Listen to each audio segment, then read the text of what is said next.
それ以外の候補と手を組むなんて、ふざけていると思われても無理はないよ。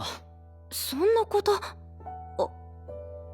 私が久世君とペアを組んだから、こんなことに。宮前はスクールカーストのトップにいる。人脈の広さで言ったら、間違いなく学園でもトップレベルだ。ありゃ、お前、E カップってマジ？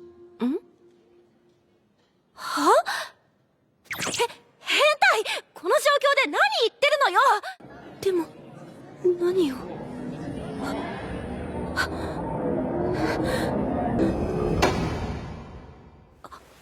よく頑張った。あとは任せろ。まあいい。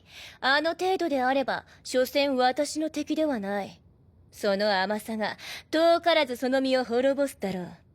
そう思わないか？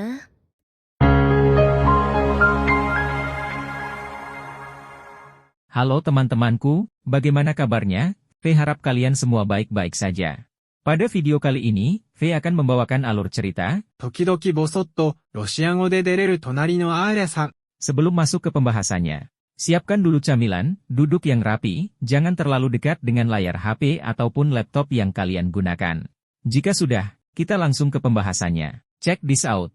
Adegan dimulai dengan memperlihatkan Kuse dan Alia yang berada di ruangan OSIS. Kenzaki membaca topik yang akan diangkat pada rapat umum. Topik yang diambil adalah pengenalan evaluasi guru untuk keanggotaan OSIS. Kuse beranggapan bahwa topik tersebut bertujuan untuk menyerangnya secara habis-habisan. Kenzaki bertanya kepada Kuse dan Alia, apakah mereka tetap akan mengadakan rapat umum tersebut? Karena menurut Kenzaki, rapat umum tersebut tidaklah menguntungkan bagi mereka berdua. Alia menjawab bahwa mereka akan tetap mengadakan rapat umum. Menurut Alia dan Kuse, hal itu memiliki keuntungan. Jika Alia bisa mengalahkan lawannya dalam rapat umum, reputasinya mungkin akan naik. Setelah mendengar hal tersebut, Kenzaki akhirnya menyetujui rapat umum tersebut dan Yuki akan mempersiapkan selebarannya. Adegan berpindah kepada Kuse dan Alia yang sedang mempersiapkan bahan untuk presentasi. Kuse membuatkan beberapa rincian pertanyaan dan opini yang mungkin akan terjadi pada rapat tersebut.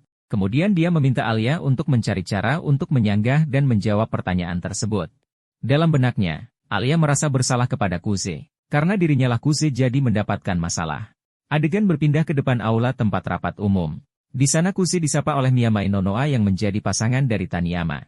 Kuse menjelaskan kepada Alia bahwa Miyamae merupakan teman masa kecil Taniyama. Selain itu, Miyamae juga merupakan wanita yang menduduki puncak hierarki di sekolah ini. Saat Alia naik ke atas panggung tiba-tiba dirinya mulai meragukan kemampuannya sendiri. Di saat itu, Kuse datang dan menanyakan pertanyaan konyol. お前、E カップってマジ？は？変態！この状況で何言ってるのよ！ Adegan berpindah kepada Kenzaki yang menjadi moderator dalam rapat umum ini. Kenzaki langsung mempersilahkan Taniyama untuk menyampaikan opininya. Menurut Taniyama, dengan diadakannya proses peninjauan calon anggota OSIS oleh Dewan Guru, ini akan membatasi calon anggota OSIS yang tidak kompeten. Dan dengan adanya peninjauan ini, keanggotaan OSIS akan terdiri dari siswa-siswi yang cakap, berkemampuan tinggi, bermartabat dan memiliki otoritas yang lebih tinggi. Menurut Alia, dengan adanya proses peninjauan calon anggota OSIS oleh guru, itu akan menurunkan otoritas OSIS. Karena ini menghilangkan hak dan kuasa yang diberikan kepada ketua dan wakil ketua OSIS dalam memilih anggotanya. Selain itu sekolah ini sangat mementingkan pemerintahan murid mandiri. Jika proses peninjauan dilaksanakan oleh Dewa Guru, itu artinya kepengurusan OSIS masih memerlukan bantuan pihak lain dalam menjalankan tugas dan tanggung jawabnya.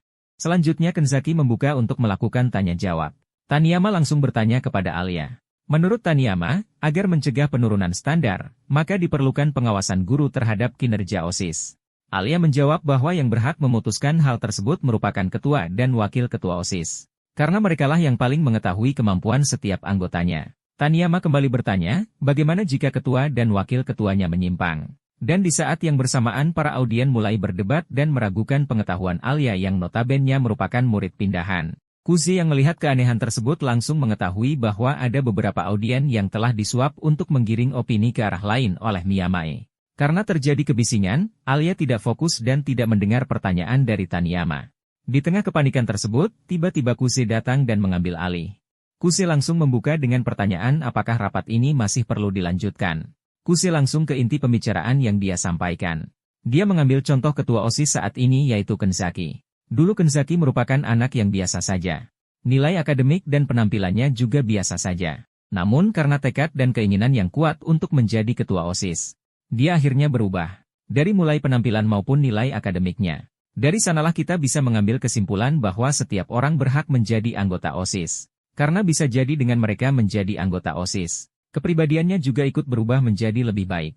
Setelah Kuze menyampaikan opininya, Kenzaki berencana untuk melanjutkan ke sesi debat terakhir. Namun tiba-tiba Taniyama berlari keluar panggung kemudian disusul oleh Alia. Karena Taniyama pergi meninggalkan tempat rapat, Miyamai langsung menyerah dan mosi yang diajukan oleh mereka resmi untuk ditolak oleh Kenzaki dan rapat umum ditutup. Adegan kemudian berpindah. Kita diperlihatkan masa lalu Taniyama. Dia sebenarnya mengagumi Kuze dan juga Yuki. Menurutnya mereka merupakan pasangan yang sangat ideal. Namun karena saat ini Kuze memutuskan untuk menjadi pasangan Alia, dia merasa dikhianati dan tidak mau menerimanya. Di tempat lain kita bisa melihat Yuki dan Ayano yang memantau jalannya rapat. まあいい。あの程度であれば、所詮私の敵ではない。その甘さが、遠からずその身を滅ぼすだろう。そう思わないか？ Alia bertanya mengapa Kuze lebih memilih Alia daripada Yuki. Kuze menjawab bahwa dirinya tidak bisa menolak permintaan Yuki. Kuze memang ingin mendukung Yuki untuk mencapai tujuannya. Namun alasan utamanya adalah karena Kuze merasa bersalah kepada Yuki. Namun kali ini berbeda. Dia menjadi pasangan Alia karena kemauannya sendiri. Setelah itu Kuze balik bertanya kepada Alia, mengapa dirinya mau menjadi pasangan Kuze? Setelah puas dengan jawaban masing-masing mereka akhirnya memutuskan untuk pulang. Dan alur cerita pun selesai. Oke, mungkin itu saja pembahasan alur cerita. 時々ぼそっと、ロシア語で出れる隣のアーリャさん。 Apabila kalian semua menyukai alur cerita ini, silahkan klik like, komen dan subscribe. Jangan lupa juga untuk membunyikan lonceng notifikasinya agar tidak ketinggalan video terbaru dari channel Sudut Cerita. Terima kasih bagi yang sudah menonton sampai akhir dan sampai ketemu di video selanjutnya.